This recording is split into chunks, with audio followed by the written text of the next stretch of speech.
Oh ya, saya cerita sedikit. Saya lumpuh dari jam 1 siang itu sampai jam 8 pagi besoknya. Saya sudah puasa.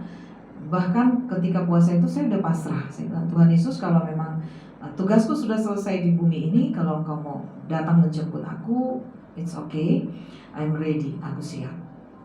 Lalu saat itu Bapak Ibu Saudara, saya lihat ya, mata saya tuh bisa melihat semua yang gak bagus ya, yang gak bagus, yang bukan dari Tuhan itu ada banyak sekali di rumah sakit itu. Saya pikir begini, oh ternyata orang kalau yang mau meninggal bisa langsung melihat semua ya. Saat itu saya pikir kayak gitu. Ya, lalu waktu saya eh, jam 6 pagi ya, karena saya memang punya jam 2 itu jam 5 sampai jam 6 pagi. Dari jam 3 sampai jam 6 pagi itu jam doa saya dulu ya. Saya doa meskipun saya nggak bisa ngomong, saya nggak bisa nyanyi dengan mulut saya, tapi saya nyanyi dengan pikiran saya, dengan hati saya. Saya terus minta pertolongan Tuhan, kekuatan. Ketika saya merasa sakit yang luar biasa, saya bilang dalam hati saya, terima kasih Tuhan Yesus, aku bisa merasakan sakit ini. Dan berangsur-angsur sakit itu sembuh, ya hilang ya Bapak Ibu Saudara. Setiap kali saya merasa sakit, saya selalu ya, waktu sakit melahirkan pun ya, sakit 4 anak saya itu saya merasakan sakit yang luar biasa, tapi tidak keluar suara ya. Kenapa?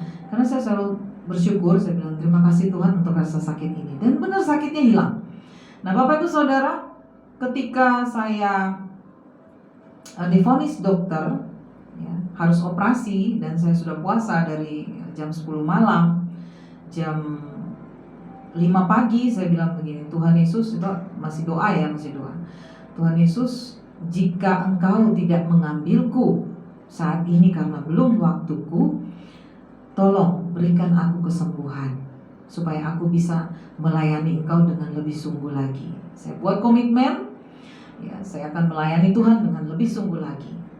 Dan puji Tuhan, singkat cerita, saya bisa menggerakkan tangan saya, kaki saya, bahkan sampai jam 8 pagi saya sudah bisa duduk untuk mau ke kamar kecil. Karena mau operasi itu sudah dibuka perawat kateternya. Ya, begitu dibuka perawat kateternya, saya duduk. Ya, saya duduk, itu perawatnya udah pergi. Saya duduk, saya lihat nggak ada siapa-siapa. Aduh, gimana aku mau buang air kecil ya, tiba-tiba terasa nyesek. Nah, saat saya duduk, ada, saya manggil kakak ya, sudah meninggal, sudah ke surga nih orangnya, kakak ini ya, dia datang untuk membawa sarapan untuk saya. Ketika dia buka pintu, dia kaget lihat saya duduk, karena yang dia tahu saya tuh lumpuh dan mau dioperasi ya. Dan ketika dia berlari menemui saya, dia bilang, mau kemana kamu deh? Saya hanya tunjuk, karena saya belum bisa ngomong, saya tunjuk ke kamar mandi atau WC. Akhirnya dia membantu saya ke sana, dan ketika selesai kami buka pintu kamar mandi, masih di pintu kamar mandi itu perawat datang sudah membawa tempat tidur, dorong untuk mau membawa saya ke ruang operasi, karena memang rencana operasi planningnya jam 8 ya, jam 8 pagi. Nah ketika mereka melihat saya sudah berdiri, bahkan berjalan tertati-tati dituntun sama kakak ini, mereka tuh refleks lari gitu. Lari bukan menjumpai saya, tapi lari memanggil dokter. Saat itu dokter Lukas ya, yang akan mengoperasi saya. Ya, saat itu dokter Lukas datang ya, terus kaget menengok saya ya. Saya senyum, saya duduk gitu. Loh, kok bisa? Katanya. Berarti nggak jadi operasi ya katanya. saya ketawa, tapi belum bisa ketawa seperti sekarang ya. Saya cuma senyum aja. Nah, terus dokter Lukas nanya, apa kamu minum gitu? Saya bilang, mujizat doa. Saya bilang, saya punya Tuhan Yesus. Tuhan Yesus sanggup menyembuhkan saya. Dan luar biasa, saya tidak jadi operasi, dan saya bisa ada seperti saat ini. Bapak Ibu Saudara, itu kemurahan Tuhan yang luar biasa. Saya lolos dari rencana pembunuhan. Dan ketika kami laporkan ke polisi ya, sudah ketemu siapa yang nabrak ya. Suami saya sempat emosi, dia mukul waktu itu orangnya, dan dia langsung hafal mukanya. Dan yang punya mobil juga datang minta maaf. Yang nabrak ini pun sudah mengakui ya, ada yang dan saya tahu siapa yang menyuruh, tapi saat itu saya berhikmat. Saya berhikmat, saya bilang, Tuhan, aku mau mengasihi orang ini. Urusan pembalasan bukan milikku, bukan hakku, tapi Engkau. Engkau yang akan berperkara dengan orang ini. Dan luar biasa, ya, saya melihat apa yang terjadi dilakukan Tuhan Yesus terhadap orang yang menyuruh menabrak saya ini. Bahkan semua kehidupannya sampai saat ini saya lihat sangat-sangat miris. Dan luar biasa Bapak Ibu Saudara, minggu kemarin, ya, itu sekitar jam 7:30 malam, saya pulang, ya, saya lewat, ini tetangga kami ini sudah luar biasa, ya.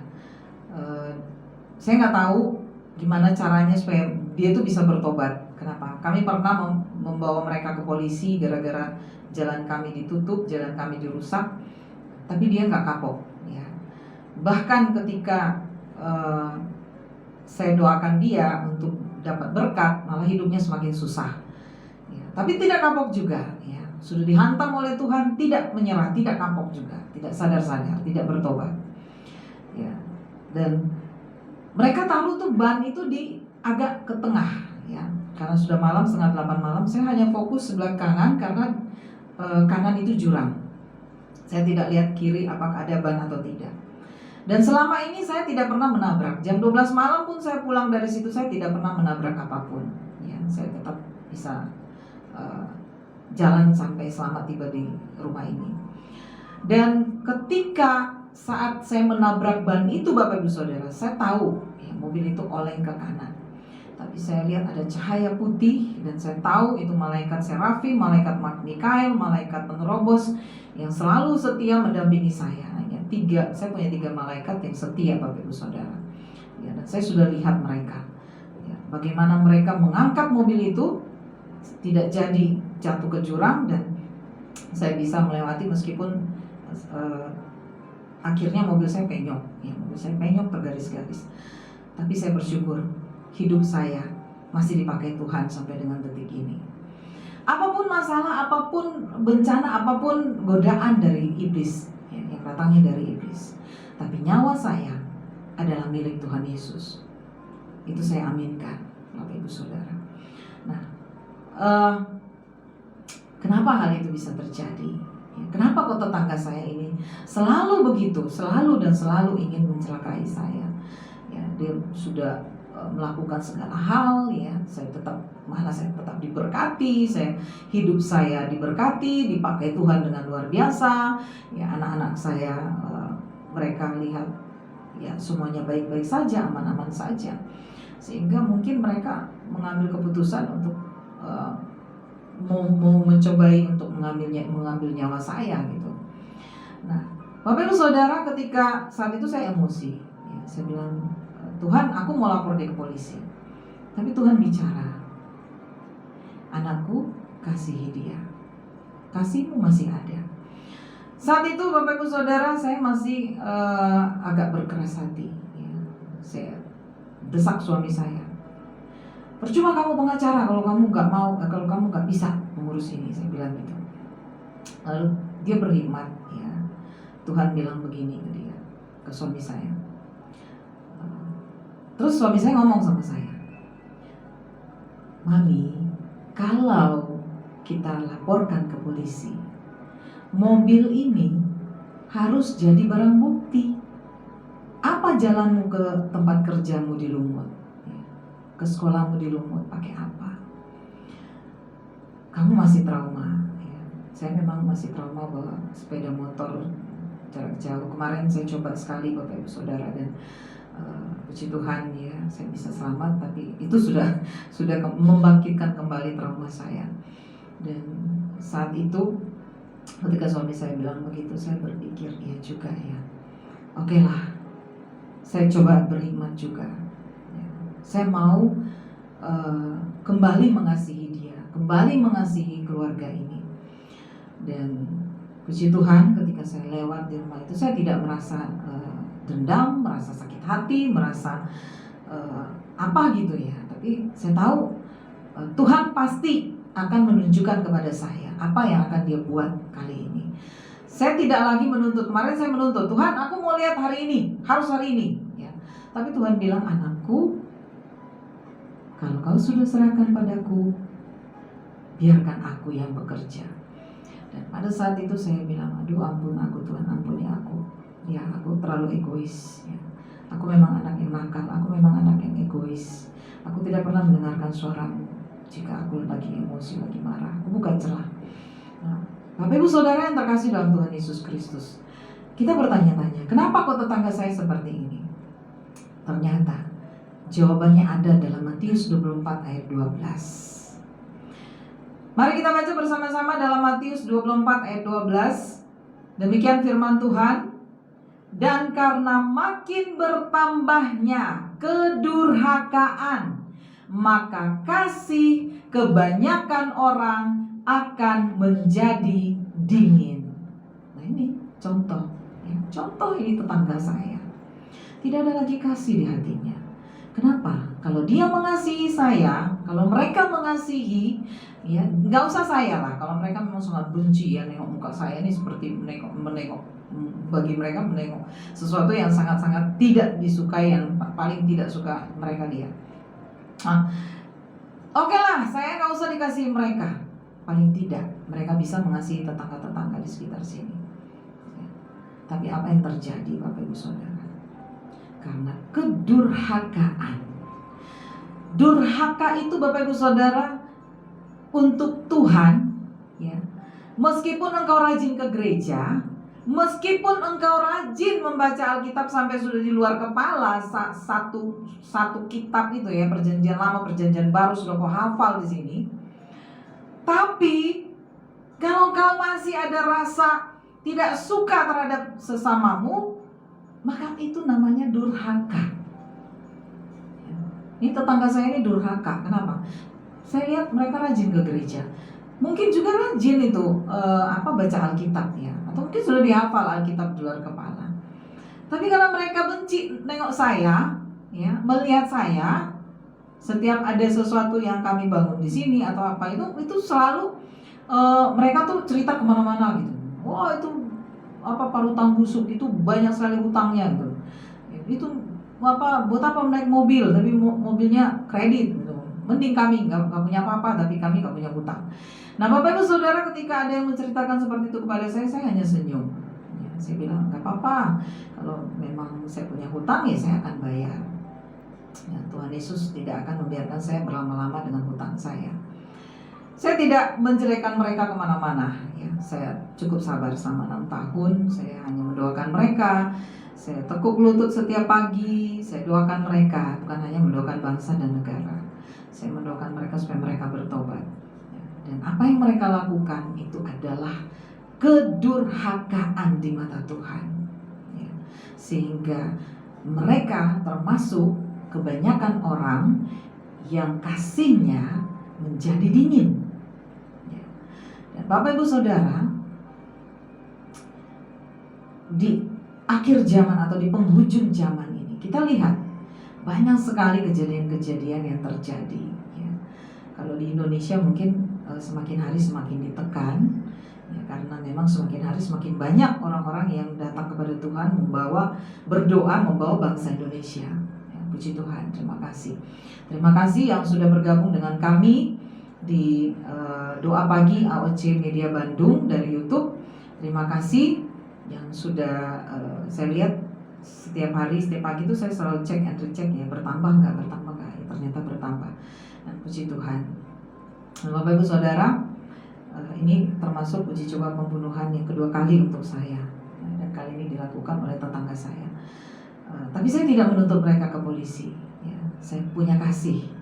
Kenapa saya harus mengasihi mereka? Karena saya bukan orang yang durhaka ya, saya tidak pernah membenci siapapun. Siapapun ya, musuh saya yang membenci saya mengasihi mereka. Dan apa yang saya terima dari Tuhan itu dahsyat luar biasa. Saya diberkati ya, dengan materi, saya diberkati dengan kesehatan, anak-anak saya baik ya, anak-anak saya dekat dengan Tuhan Itu sudah menjadi berkat yang luar biasa buat saya, Bapak Ibu Saudara. Kenapa?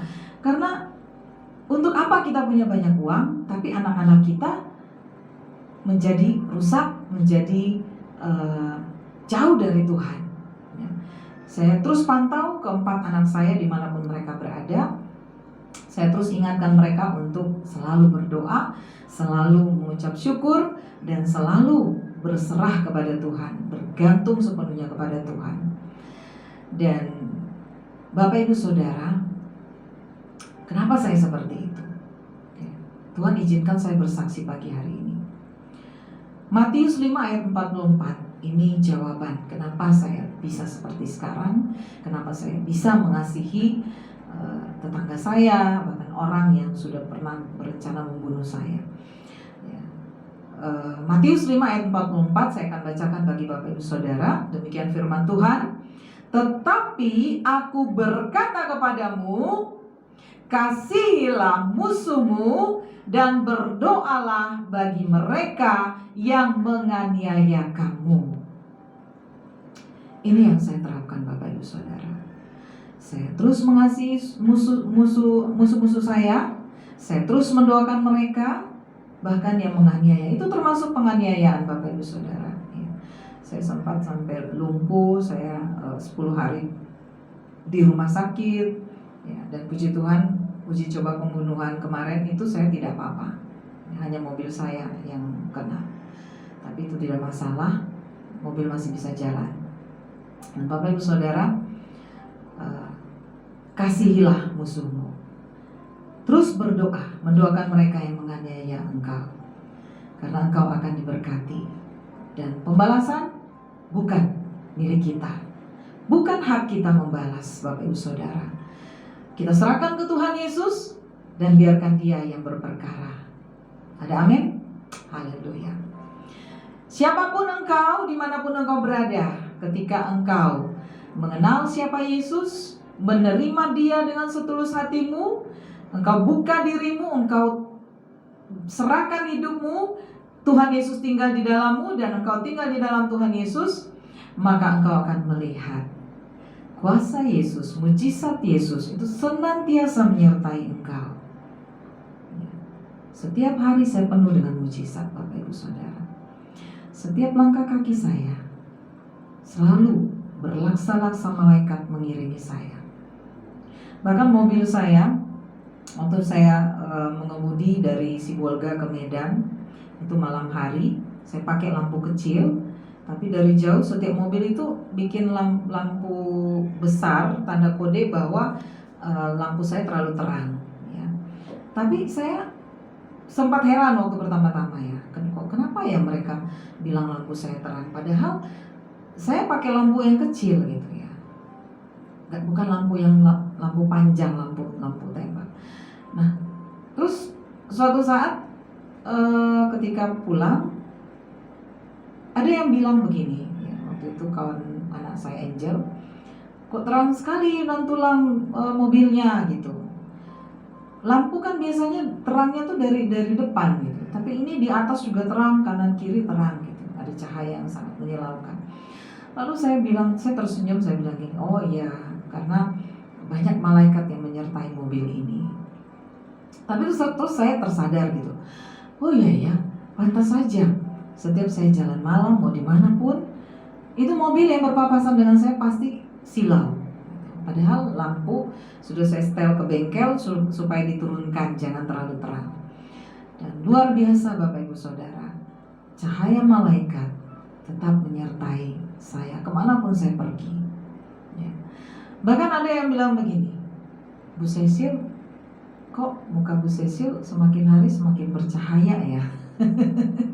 Saya bilang, saya gak pakai bedak, saya gak pakai kosmetik kok. Iya, ada cahaya loh di wajah ibu. Saya sempat ngaca gitu, masa sih ada cahaya? Saya tengok gitu di kaca, gak ada. Terus saya tersadar, oh iya, setiap anak-anak Tuhan yang sudah diurapi ya, apalagi sudah diurapi oleh minyak dan anggur setiap pagi ya, sudah diurapi, di cover dengan darah Yesus setiap pagi, itu wajahnya bercerah berseri-seri. Lalu saya mulai perhatikan, ya setiap doa pagi saya lihat, saya perhatikan tuh semua hamba Tuhan, semua pasukan Tuhan yang melayani di YouTube AWC Media itu, memang benar wajah mereka ada cahaya, wah luar biasa. Dan saya merasa, aduh, sukacita luar biasa. Saya merasa sepertinya sudah di surga ya kalau sudah ikut doa pagi bersama dengan mereka, para imam yang dahsyat, yang luar biasa.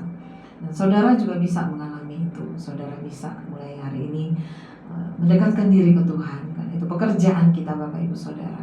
Pekerjaan kita yang utama selama kita masih di dunia ini adalah mendoakan orang lain, mendoakan bangsa dan negara, bahkan bangsa-bangsa. Ya. Saya pernah kemarin waktu dapat penglihatan, waktu kami doa bersama dengan tim doa dari pasukan dari Medan. Saat itu saya dapat penglihatan, saya lihat banyak sekali mayat bergelimpangan di jalan-jalan itu. Dan saya lihat ada gedung-gedung tinggi. Ini kayaknya bukan di Jakarta deh. Terus waktu saya cerita gitu ya, saya share dengan salah satu hamba Tuhan yang mendengarkan kesaksian saya waktu itu. Dia bilang begini, Sisil, kira-kira itu negara mana? Itu Indonesia bukan? Saya bilang, kayaknya bukan deh Bu, itu bukan Indonesia. Terus saya tanya sama Tuhan, Tuhan itu negara mana ya? Terus Tuhan tunjukkan lagi gitu. Saya lihat Bapak Ibu Saudara, ada seorang wanita. Dari jauh dia pakai baju tuh merah biru ya, selendangnya merah, bajunya biru. Saya tadinya pikir karena dia rambutnya bergelombang, saya pikir itu Tuhan Yesus dari jauh gitu. Tapi ketika dia mulai mendekat, kayaknya bukan Tuhan Yesus ya. Tuhan Yesus kan bercahaya mukanya. Ini kok enggak, kayaknya kok kusut gitu. Terus ada bayangan hitam gitu. Terus kok dia kayak pakai baju India ya. Terus tapi saya nggak share ke siapa-siapa ya. Saat itu saya cuman ketika doa saya nangis. Saya nggak tahu saya nangis kenapa, untuk siapa saya nangis. Padahal saya nggak merasa sedih saat itu. Dan saya tahu itu air mata Tuhan. Itu air mata Tuhan. Nah, pada saat saya dengar kabar ya di berita bahwa terjadi ledakan COVID-19 di India dan banyak sekali mayat-mayat yang harus dibakar di jalan-jalan. Dan terus saya kaget gitu, saya iya ini yang kulihat, ya ini penglihatanku. Ya, saya telepon kawan hamba Tuhan itu, saya bilang, Bu, ternyata itu negara India. Ayo kita doa, kita topang doa. Ya, we ask pray for India. Jadi kami terus berdoa. Ya. Kami doakan juga bangsa Indonesia supaya jangan virus COVID-19 yang level varian 3 ya, Delta ya. Varian Delta itu jangan sampai masuk ke Indonesia, jangan sampailah masuk ke Sumatera Utara. Dan puji Tuhan Bapak Ibu Saudara, waktu itu doa kami benar-benar dijawab Tuhan ya, dan kondisi di India saat ini sudah mulai membaik, dan kondisi di Indonesia virus varian Delta itu tidak masuk sampai ke Sumatera Utara ya. Saya nggak tahu sampai di Sumatera Utara itu sampai di mana, tapi yang jelas sampai saat ini saya belum dengar sih si Bolga itu ada varian Delta ya. Kalaupun ada masuk ya, itu tidak sampai kejadian seperti di India ya. Indonesia di cover penuh ya dengan darah Yesus. Kenapa? Karena tudung Tuhan Yesus ya, itu terus melingkupi bangsa Indonesia. Dan Bapak Ibu Saudara, mari kita lakukan segala pekerjaan kita dengan kasih ya. Lakukan segala sesuatu, bukan hanya pekerjaan kita. Apapun, dimanapun kita berada, kemanapun kita pergi, ketika kita melakukan sesuatu, mari kita lakukan dengan kasih. Karena Yesus sudah terlebih dahulu mengasihi saya dan mengasihi saudara. Maka itu mari kita saling mengasihi satu dengan yang lain, mengasihi keluarga, mengasihi tetangga. Ya, Tuhan Yesus sangat dahsyat untuk setiap anak-anaknya yang berserah penuh kepada Tuhan, kepada Dia. Dan firman Tuhan pagi hari ini, harapan saya semuanya bisa memahami, menerima, dan menjadi pelaku firman Tuhan. Tuhan Yesus mengasihi saudara dan saya. Amin. Mari kita berdoa. Terima kasih Tuhan Yesus